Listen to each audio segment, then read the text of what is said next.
Rosy. Bien, Listo. Muy buenas tardes, Juan Martín. Te saludamos desde Cuenca. Muchas gracias por tu participación en este congreso, que es la séptima edición, y que en esta ocasión estamos tratando de imaginar qué puede hacer la inteligencia artificial desde la mirada de la creatividad, del arte, y entonces creemos que el aporte que tú nos vas a brindar será de importancia para el grupo de estudiantes principalmente que estamos aquí y algunos docentes. Entonces, nuevamente bienvenidos. Juan Martín Prada viene profesor de la Universidad de Cádiz de España, y él nos va a hablar de la temática de cómo pensar la inteligencia artificial desde el arte actual.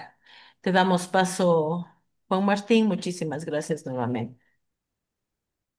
muy bien, pues muchísimas gracias por tu amable presentación. Es para mí, desde luego, un auténtico placer participar en esta nueva edición del Congreso IDEA y el tener la oportunidad de compartir algunas reflexiones sobre inteligencia artificial desde la perspectiva del arte contemporáneo, desde la perspectiva de la actualidad de la creación contemporánea.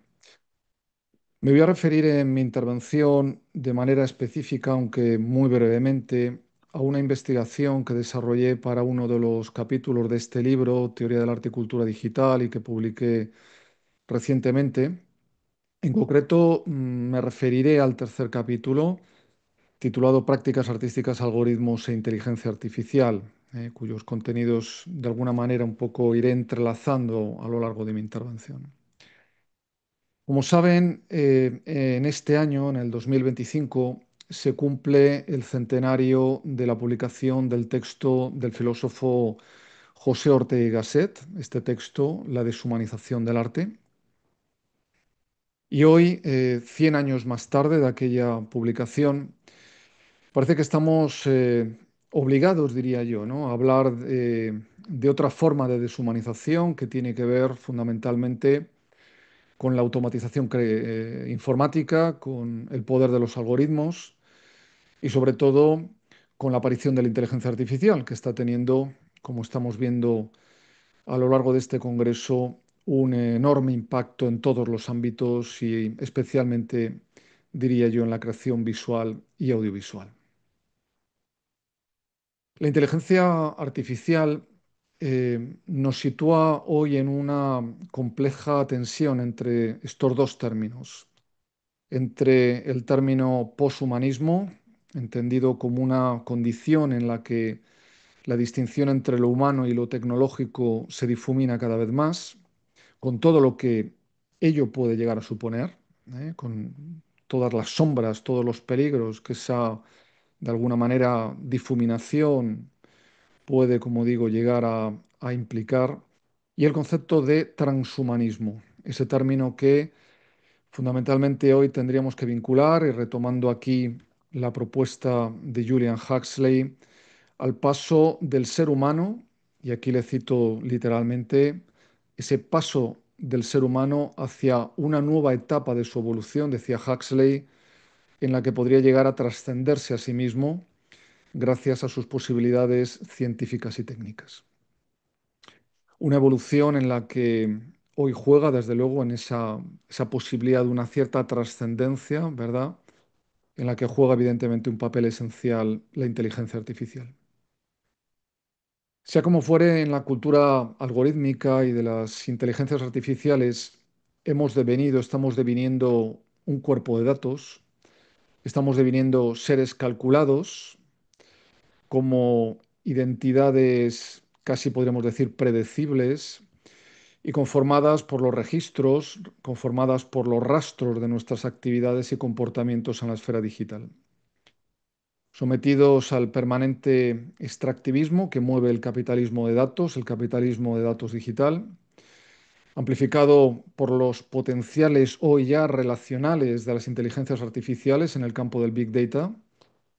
Estamos avanzando hacia una, podríamos decir, eficaz sociedad del control, a una cada vez más eficaz en términos productivos y económicos sociedad del control, en la emergencia de lo que podríamos denominar, siguiendo ya la larga estela, ¿verdad? La larguísima estela de Michel Foucault como gubernamentalidad algorítmica.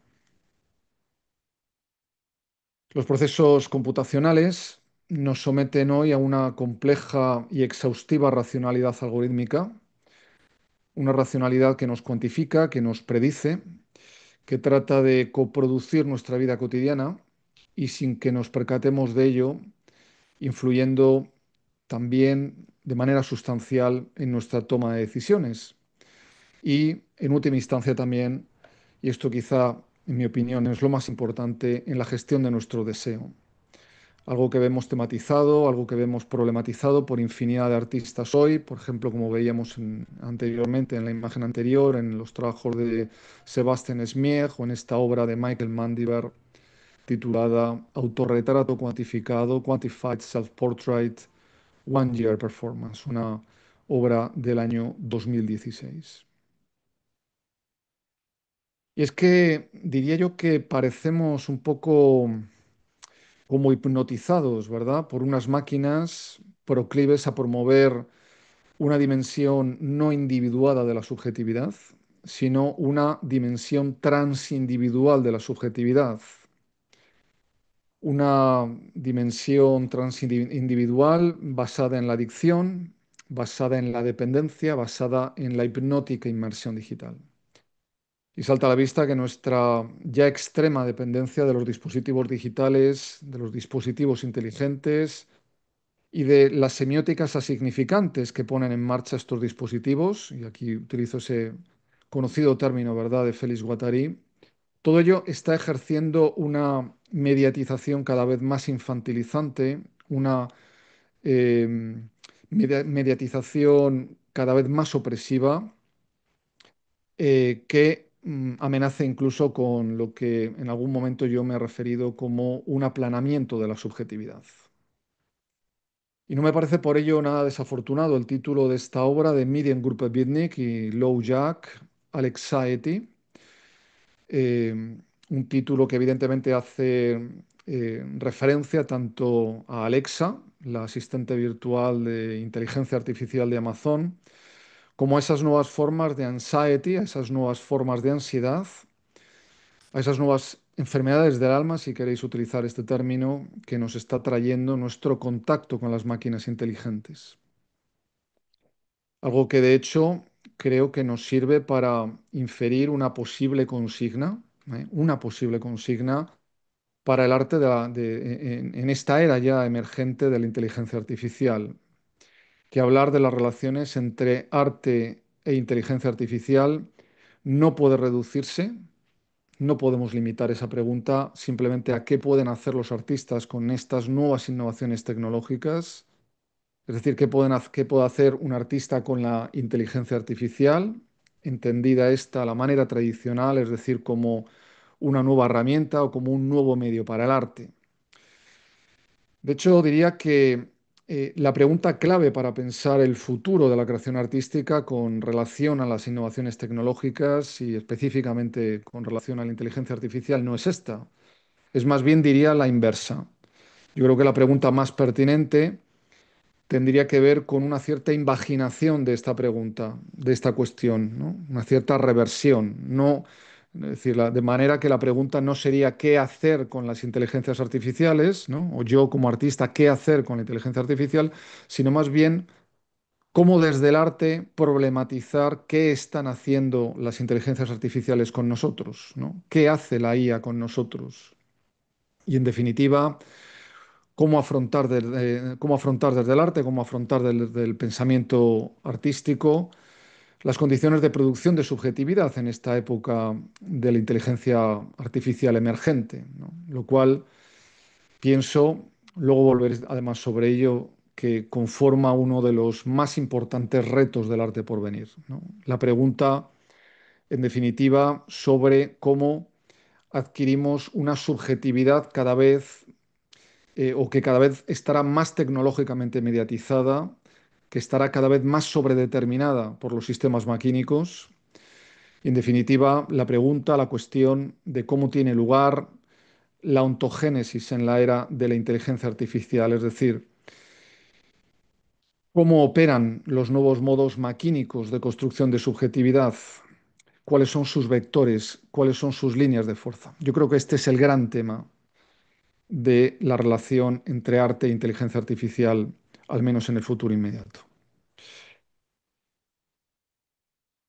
Así pues, me parece obligado hablar cuando pensamos en arte contemporáneo, en este contexto de entrada en máquina de la subjetividad, en este contexto en el que hoy vivimos de maquinodependencia de la subjetividad, de este proceso de alguna manera intensificado, ¿no? Insisto en ello, por el imparable despliegue de la IAS o de las IAS en todos los ámbitos, ¿no? En este contexto de automatización, en este contexto de cuantificación, de control.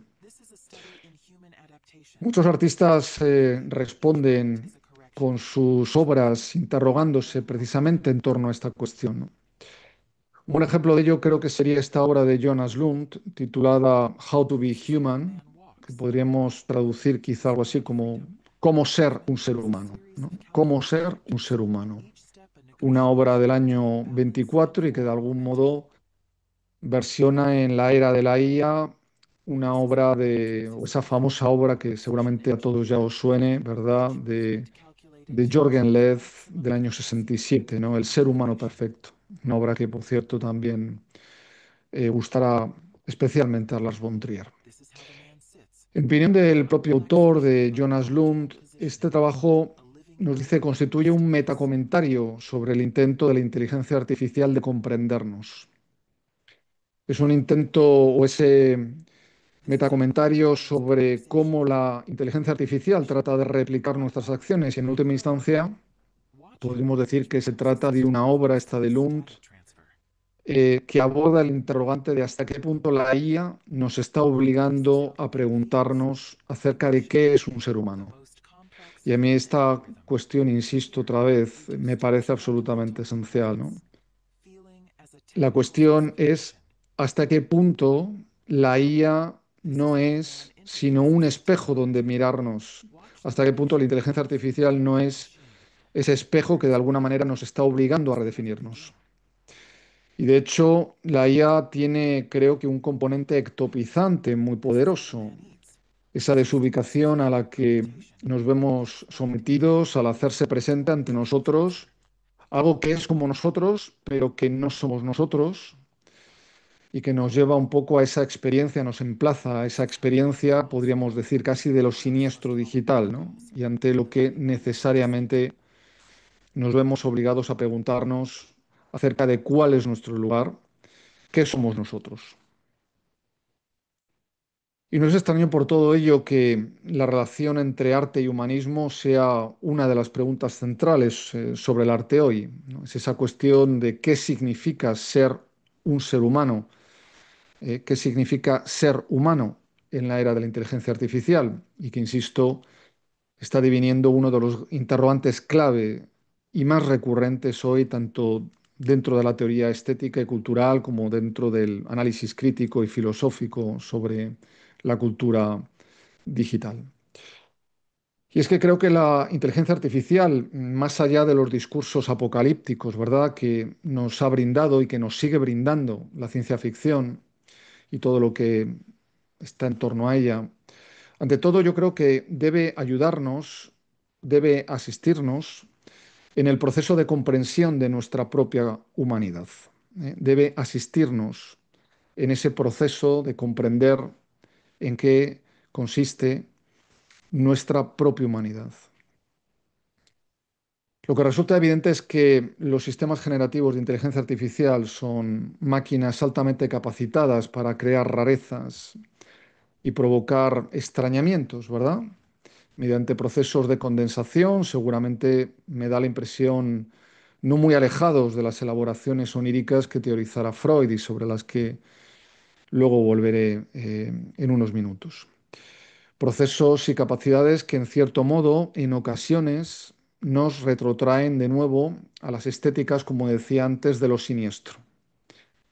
Y con ello, evidentemente, se está reactivando también así esa otra categoría estética que para Hal Foster, ¿verdad?, fuese tan importante en las últimas décadas del siglo pasado. Es esa categoría de lo abyecto, ¿no? Y como propuso, como recordaréis, en su conocido texto El retorno de lo real de 1996.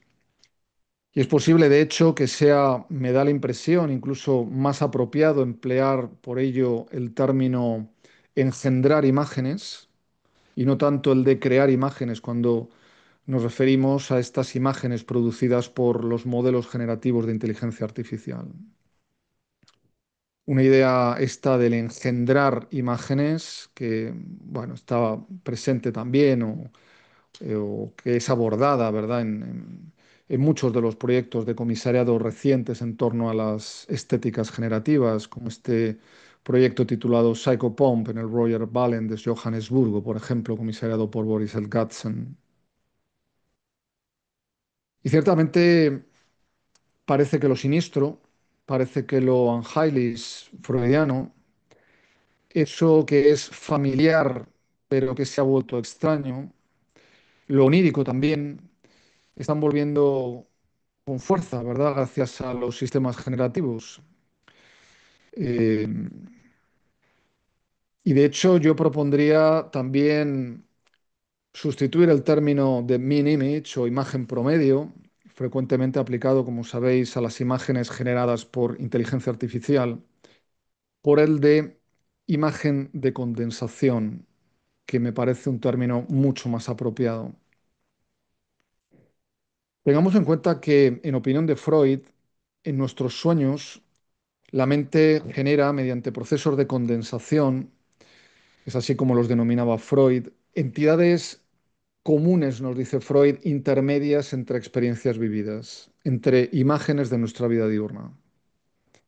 De modo que en ese proceso de condensación, múltiples pensamientos, deseos, significados, significantes, se combinarían en una sola imagen, se combinarían en una sola idea. Procesos de condensación onírica en los que diría que podemos encontrar muchas similitudes con todos estos procesos generativos basados en IA de los que estamos hablando. Pero frente a estos usos de la IA, y que son, diría yo, hoy probablemente los mayoritarios dentro del ámbito de la creación visual y audiovisual, quizá habría que reclamar el valor de otra vía de la creación bien distinta o muy distinta. Una que parte además de un concepto distinto de creatividad, mucho más en la línea de lo que Willem Flusser planteó sobre la fotografía. Una idea de la creatividad entendida como esto que aparece en la imagen, ¿no? Es decir, como un trabajar contra la máquina, pero no de una manera ludita, es decir, no rechazando la máquina, sino más bien desafiando su programa. La cuestión es cómo desafiar el programa de la inteligencia artificial. Yo creo que esta es también una pregunta clave. Podría poner muchísimos ejemplos, evidentemente. Por falta de tiempo solo me pondré alguno por los que pasaré muy rápidamente. Uno muy literal, uno muy sencillo, sería, por ejemplo, el de las estrategias inversas aplicadas a estos sistemas generativos. En concreto, creo que esta pieza titulada Machine Learning Porn del año 16 de Jay Goldwyn puede constituir un buen ejemplo, ¿no? En este proyecto, Ilwes lo que hizo fue invertir un sistema de inteligencia artificial creado por Yahoo y que Yahoo utilizaba para identificar contenido pornográfico en la red para poder eliminarlo. Lo que hace Elwes es que mediante un proceso de ingeniería inversa lo que hace es que lo convierte en un medio de producción visual. Es decir, que los clasificadores usados para el reconocimiento de imágenes devenían en este proyecto parámetros para generar contenidos visuales. Una práctica de ingeniería inversa sobre redes generativas antagónicas en este caso, que hacía por tanto que un sistema creado para detectar imágenes pornográficas y, como digo, poderlas eliminar del website de Yahoo, en realidad sirviera aquí para generarlas. El resultado, sin embargo, son imágenes que, como veis, no representan nada sexualmente explícito, pero que sí que se dejan interpretar en ese sentido, ¿eh? Y no por lo que representan, sino por la influencia de nuestros propios esquemas mentales y visuales, ¿no? Una vez que yo os he explicado un poco en qué consiste esto, ya es imposible dejar de ver ahí de alguna manera eh, imagen pornográfica, ¿no? De alguna manera es imposible dejar de o no llevar a cabo ese proceso de alguna manera de catexis, ¿no? De investir libidinalmente esas imágenes. Ese es uno de los posibles ejemplos, pero insisto que hay muchísimos otros, ¿no? En realidad son vías, estas vías de la creación consisten, insisto, en desafiar el programa de la IA, en abordarla críticamente, dejando a un lado sus potenciales como medio o como herramienta para la creación visual y dando paso así a una investigación poética, una investigación cuestionadora en el orden sistémico y centrada sobre todo en los modos de funcionamiento de estas tecnologías, en ocasiones llevándolos al límite. Prácticas cuyo máximo interés, diría yo, que reside en que se orientan a reflexionar precisamente sobre los puntos ciegos del discurso o de los discursos dominantes acerca de estos sistemas inteligentes. Un componente crítico, el de estas prácticas, de carácter claramente, diríamos, neoconceptual, que se enmarcaría además en la más amplia reclamación de modelos de inteligencia artificial más alineados, es decir, más acordes con los principios éticos fundamentales. En definitiva, son líneas de investigación creativa, estas que intentan desafiar el programa de la IA vinculadas a una tematización crítica de la inteligencia artificial, a una problematización de sus modos de operación, en un enfoque que, insisto, se aleja de su uso meramente instrumental. Pues bajo mi punto de vista, al menos, y vuelvo a insistir en este punto, ¿verdad? Y recupero, de hecho, esta diapositiva que comenté antes, la pregunta más pertinente, la pregunta que yo considero más interesante para pensar esta relación entre arte e inteligencia artificial. Creo que no es qué puede hacer, insisto, un artista con este medio, esta nueva tecnología, sino más bien qué están haciendo estas tecnologías con nosotros y plantear esta reflexión desde el arte, plantear esta problematización desde la creación artística. ¿Cómo afecta la IA o el algoritmo o los algoritmos a nuestra vida? ¿Qué efectos pueden tener estas tecnologías, estos procesos de mediación en nuestros procesos de construcción de subjetividad? En definitiva, diríamos que se trata de ciertas estrategias de tipo sistémico, pero también estrategias de invaginación. Son estrategias que de alguna manera invierten los términos de las relaciones establecidas por el dispositivo técnico. Son procesos o prácticas que de alguna manera desafían el propio programa del dispositivo técnico. Otro buen ejemplo de ello, creo, sería el empleo de la inteligencia artificial en esta instalación del artista Pierre Huyghe, que veis en la imagen, una obra del año 2018, y en la que su autor combinaba en un peculiar ecosistema la presencia de animales, sistemas generativos de producción de imágenes basados en inteligencia artificial y las propias presencias humanas de los espectadores en la sala. De modo que aquí la IA, lejos de ser simplemente un medio para la creación visual, se convertía en un elemento que permitía problematizar la relación entre lo humano y lo no humano, incluso invertir las relaciones tradicionales que se establecen en la contemplación y en la experiencia de las obras de arte, y como llegará a comentar el propio artista cuando afirme cuando afirme no quiero exhibir algo a alguien, sino lo contrario, exhibir alguien a algo, ¿no? Claro, con ello, Huiga lo que hacía dar un paso más, ¿no? Es lo que daba, lo que hacía era de alguna manera pensar de otro modo, invitar a pensar de otro modo las relaciones perceptivas tradicionales y hacer uso precisamente de la inteligencia artificial para esa invitación, ¿no? Una propuesta de cambio acorde evidentemente con los nuevos enfoques sobre la agencia y la coexistencia de entidades humanas y no humanas y que surgen con la relación o con relación, ¿verdad?, a esta emergente perspectiva posantropocéntrica a la que estamos inevitablemente emplazados. Un enfoque, como decía antes, sistémico de la creación artística, que también tendría algo que ver, creo, con esa contraposición de las figuras de Prometeo y Epimeteo, ¿verdad? Que mencionaba Platón en su diálogo Protágoras y que tan importante ha sido, para el pensamiento sobre la técnica. Es algo que aparece, por ejemplo, muy presente, que es el diálogo Protágoras, ¿verdad?, de Platón se hace muy presente, por ejemplo, en el texto de Bernard Stiegler, ¿verdad?, La técnica y el tiempo. Lo voy a comentar y ya con esto prácticamente finalizaré mi intervención. Si recordáis, según este diálogo platónico, Prometeo entregó a todos los seres vivos los dones necesarios para vivir, para sobrevivir. Pero su hermano, Epimeteo, repartió estos dones sin previsión y dejó al ser humano desprotegido. Nos dejó sin esos dones, sin esas capacidades naturales para la supervivencia que todos los animales poseen. Prometeo intentó compensar esa carencia que tenemos los seres humanos y lo que hizo fue robar el fuego, el símbolo en definitiva de la tecne, es decir, lo que hizo fue robar la técnica, robar el conocimiento de los dioses y se lo dio a la humanidad, ¿no?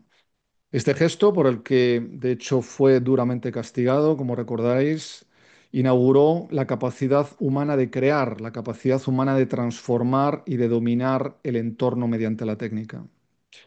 Prometeo, por tanto, representaría la protensión técnica, lo que nos permite proyectarnos más allá del presente, construir posibilidades futuras.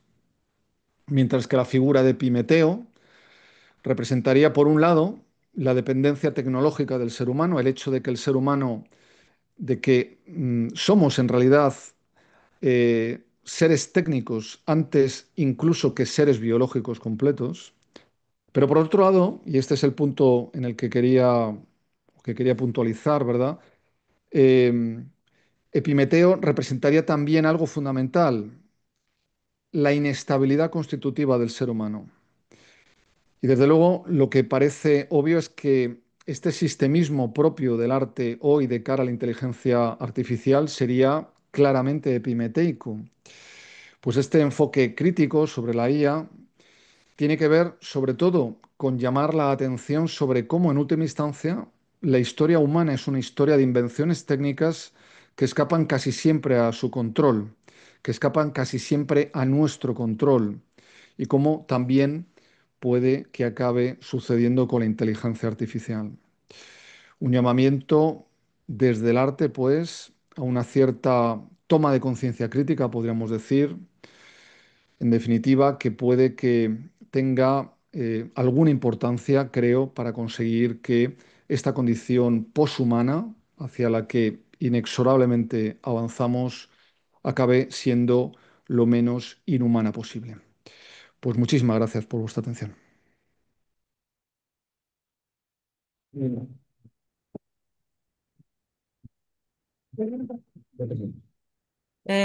Muchísimas gracias por tu intervención y sobre todo por esta forma de darnos, ¿no? La importancia de tener esta mirada crítica, de tratar de salir de esta hipnosis aplastante de la inteligencia artificial.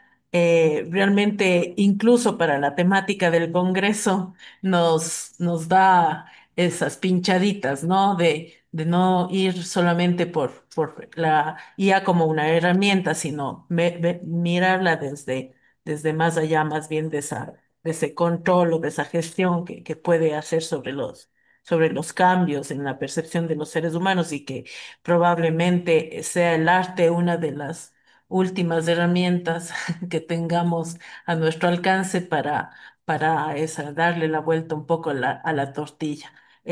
Abrimos un poco a las preguntas. No sé si por acá tenemos preguntas. Daniel. Yo tengo una, muchas gracias, Juan Martín. Voy a sacar un poco. Quizás, bueno, primero, gracias por actualizar un poco los referentes y las prácticas artísticas que están tocando estos temas desde unos años atrás y a lo de ahora. Siempre es bueno actualizarse y mirar con otras miradas las cosas que están pasando en esto. Recuerdo a cómo se utilizaba la tecnología en los años 70 tal vez, con obras como Nam June Paik, donde tomabas a la televisión y le golpeabas, o tomabas del radio y le colgabas de un cable y se movía el radio, cosas así, ¿no? Que a lo que se hace ahora con la manipulación del material, pues es súper infantil, ¿no? Uno se cargaba con el artefacto y no con el sistema. En cambio, ahora está de pronto lo volátil, lo líquido, ¿no? De que es materialidad, sistema, control o agencia, es un poco difuso, que nada, reflexionando con lo que nos compartías, de pronto... eh, en el arte contemporáneo, como ya lo entendemos y lo comprendemos hoy en estas dimensiones también políticas, un poco y sociopolíticas y dentro de este capitalismo, pues donde surge y ya lo entendemos con más claridad ahora, ya no son prácticas tan ajenas, quiero decir. De pronto, ¿qué opinas si la inteligencia artificial de pronto está haciendo como que, no sé si hace una buena unión, no sé si es llevar gasolina al incendio, que de pronto en el arte contemporáneo se me hace más claro ciertas estas ciertas deshumanizaciones de pronto, que cuando veíamos otros enfrentamientos entre tecnología y prácticas artísticas, como puede ser la pintura con la fotografía en su época, pues luego terminábamos reconociendo influencias e injerencias mutuas, como el hiperrealismo por un lado, la pintura por allá, la fotografía por allá, pero mutuamente se inspiraban. Pero en cambio ahora también esa línea está difícil y no sé si exactamente mutuamente se están inspirando, o tal vez muy temprano.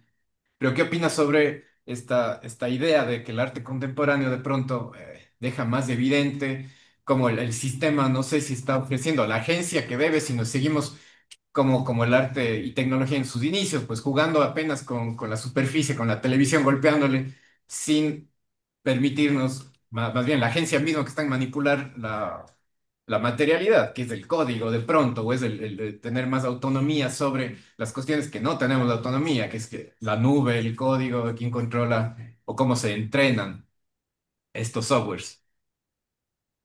Sí, muchas gracias por tu comentario y tus cuestiones. Eh, bueno, afrontas un tema central, ¿verdad? Que nos llevaría ahora seguramente debatirlo, ¿verdad? Pero sí, yo creo que el arte puede servir como un elemento de problematización de ciertas... Yo creo que en realidad el arte contemporáneo se caracteriza porque problematiza siempre ciertas dimensiones esenciales de la realidad, ¿no? Que tienen que ver sobre todo con la producción de sujeto, que tienen que ver con la producción de nuestra perspectiva sobre el mundo, sobre cómo aprehendemos el mundo, ¿no? Entonces, yo creo que en este sentido el arte puede ser muy revelador, y no solo, repito, porque pueda promover ciertos imaginarios que nos permitan pensar el futuro de otras maneras o que nos permitan, sino sobre todo porque desde esa perspectiva un poco de disensión, eh, genera un interrogante, lanza preguntas, lanza cuestiones. En última instancia, problematiza cosas que ningún otro de los campos de la cultura o del pensamiento lo vamos a ver. Es decir, yo creo que el tipo de problematización que puede llevar a cabo el arte tiene que ver con todas esas semióticas asignificantes, ¿verdad?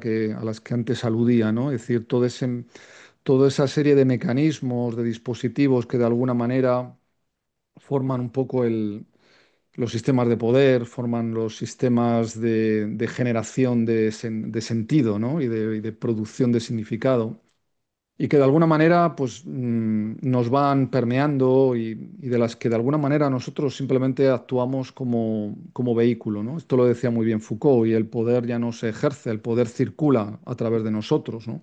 A través de nuestra participación, del uso, ¿no? De todo este gran dispositivo técnico que es la infosfera digital, ¿no? Y yo creo que el arte tiene como, de alguna manera, tiene que mantener ese carácter, de alguna manera, de disensión. Yo creo que el arte siempre tiene que tener un cierto carácter de disensión, y no porque sus contenidos necesariamente tengan que ser políticos o porque necesariamente el arte tenga que plantear un contenido de alguna manera políticamente comprometido, de manera explícita, no, sino simplemente porque debe problematizar, debe cuestionar, debe lanzar preguntas allí donde no solemos hacernos esas preguntas en nuestra vida diaria, ¿no?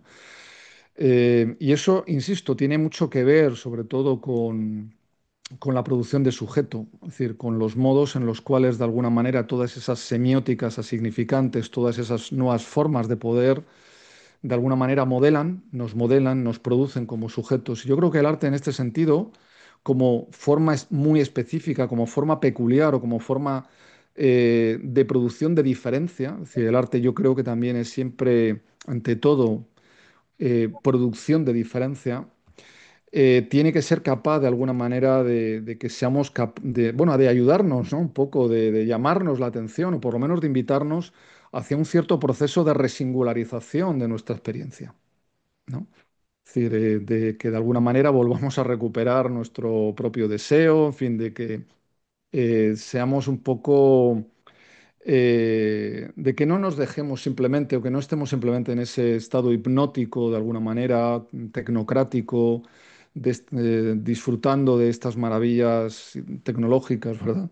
Sino que de alguna manera se nos invite, ¿no? A ese proceso, repito, de resingularización de nuestra propia experiencia, ¿no? Desde una perspectiva crítica, desde una perspectiva que haga que el mundo no nos parezca suficiente tal cual es, ¿no? Que haya que plantear otras preguntas, que haya que plantear eh, la posibilidad de otras realidades, ¿no? No sé si he Sí, contestado, pero sí, realmente la pregunta perfecto. es complejísima. Sí, muy bien. Muchas gracias. Muchas gracias. Un gusto. ¿Alguna otra pregunta? No. Eh, Te agradecemos nuevamente, Juan Martín, por tu aporte y nos quedan todas estas preguntas para ir resolviendo en nuestros espacios académicos y poder ir avanzando con todo lo que implica la entrada a esta era de inteligencia eh, que debería ser más colectiva que artificial Crítica. y crítica. Ujú. Listo, Gracias. muchísimas gracias. Muy bien, muchísimas gracias por vuestra atención. Un saludo cordial. Gracias.